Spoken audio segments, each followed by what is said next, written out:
अनुसूचित जाति के रिजर्वेशन में अब कोटा दिया जा सकेगा।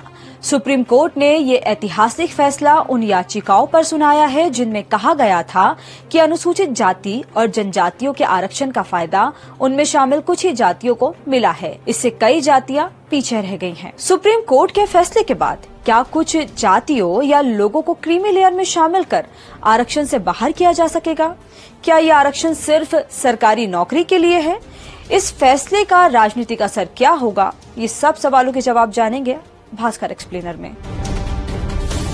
पहले समझते हैं कि सुप्रीम कोर्ट ने जिस एससी रिजर्वेशन पर क्या नया फैसला सुनाया है, वो पूरा केस क्या है। पंजाब सरकार ने 2006 में एक कानून बनाया था जिसमें सरकारी नौकरियों में 25% रिजर्वेशन अनुसूचित जातियों और 12% रिजर्वेशन अन्य पिछड़ा वर्ग को देने की बात कही गई थी। साथ ही इसमें अनुसूचित जाति के लिए रिजर्व कुल सीटों में से 50% सीटों पर रिजर्वेशन वाल्मीकि और मजहबी सिखों को देने का जिक्र था। इस कानून के सेक्शन 4(5) को असंवैधानिक बताते हुए देविंदर सिंह नाम के एक व्यक्ति ने पंजाब और हरियाणा हाई कोर्ट में चुनौती दी थी।